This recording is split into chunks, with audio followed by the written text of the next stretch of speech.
सभापति महोदय, संस्कृत में न केवल विश्व साहित्य के महान ग्रंथ हैं, बल्कि इसमें गणित, चिकित्सा, वनस्पति शास्त्र, रसायन शास्त्र और कला के ज्ञान का कोश भी है। यदि हम लुप्त संपर्कों की खोज कर लें और आवश्यक बहु विषयक पद्धतियों को विकसित करें तो संस्कृत के ज्ञान में इतनी क्षमता है कि वह वर्तमान समय की ज्ञान प्रणालियों और भारतीय भाषाओं को बहुत अधिक समृद्ध कर सकती है।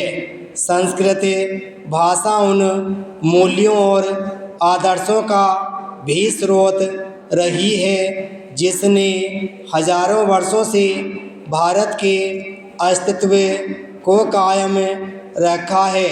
भारत की महान सभ्यता की तरह संस्कृत किसी जाति, वर्ग या धर्म से संबंधित नहीं है।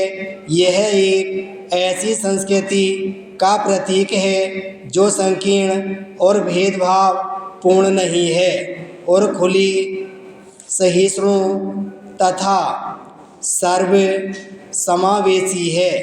स्वतंत्र चिंतन करने वाली ऋषि मुनि और विचारक जिन्होंने वेदों और उपनिषदों में अपनी दूरदृष्टि और दर्शन की व्याख्या की, वे अपने जीवन और दर्शन के प्रतिकूल पक्षों में भी संतुलन कर सकते थे।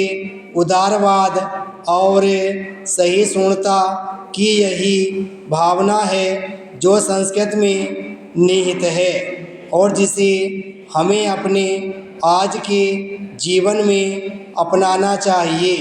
भारत के प्राचीन ऋषियों मुनियों का विश्व एक परिवार है का संदेश आज के विश्व के लिए भी बहुत महत्वपूर्ण है।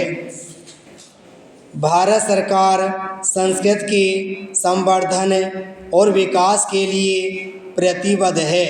सरकार द्वारा स्थापित 3 संस्थाएं बड़े कुशलता से बराबर इस कार्य में लगी हुई हैं। संस्कृत भाषा को लोकप्रिय बनाने के लिए इन संस्थाओं ने लचीले और अनौपचारिक संस्कृत पाठ्यक्रम शुरू किए हैं। ये संस्थाएं परंपरागत संस्कृत पाठशालाओं में व्यावसायिक पाठ्यक्रम भी चलाती हैं ताकि संस्कृत के छात्रों को रोजगार के अधिक अवसर मिल सकें। राष्ट्रीय वेद विद्या प्रतिष्ठान वैदिक अध्ययनों की श्रुति परंपरा को आगे बढ़ाने तथा इसके विकास और संरक्षण के कार्य में प्रयासरत है।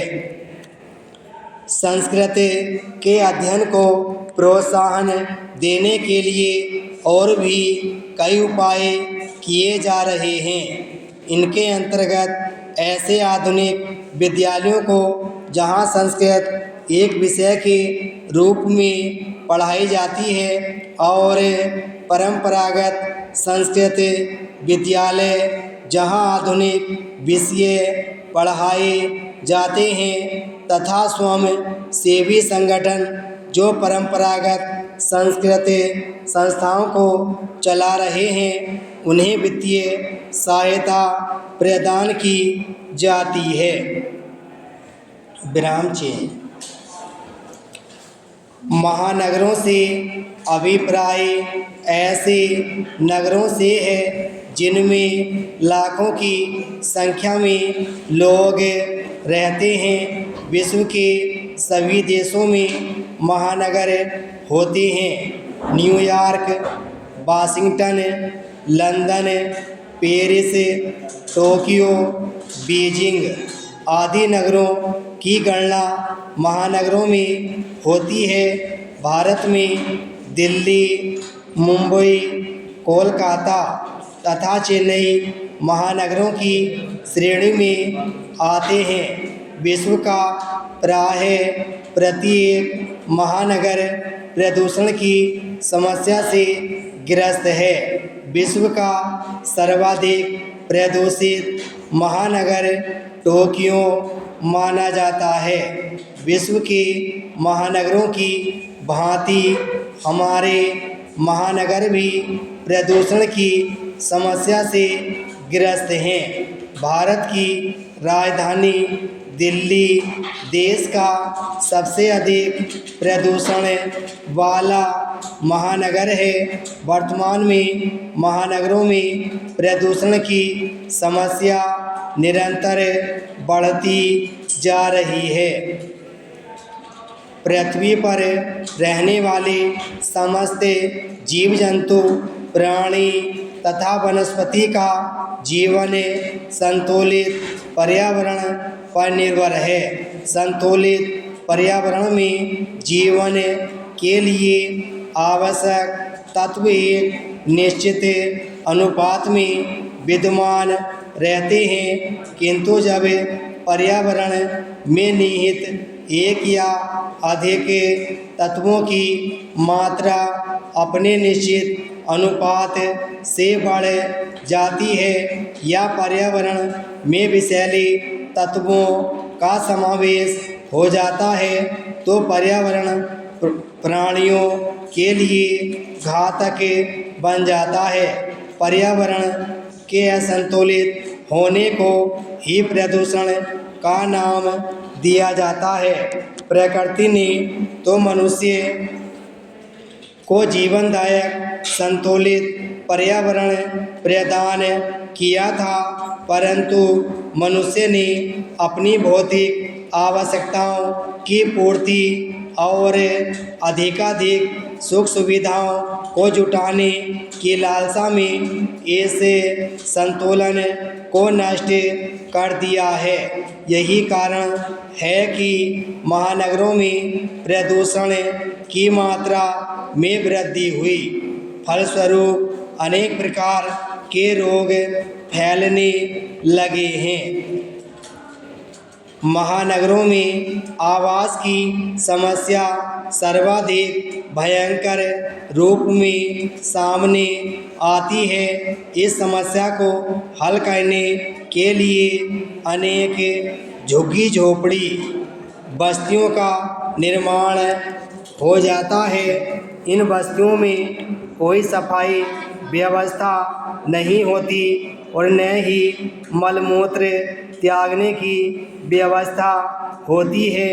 इसलिए इन बस्तियों में स्थान स्थान पर कूड़े करकट के ढेर लगे रहते हैं। मलमूत्र का त्याग खुले स्थानों अथवा रेल पटरियों, हरित पट्टियों में किया जाता है।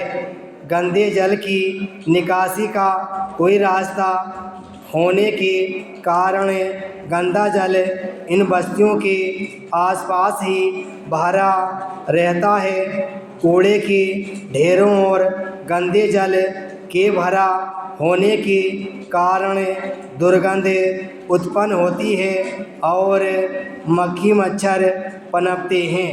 इस दुर्गंध से वायुमंडल दूषित हो जाता है। विराम स्टॉप।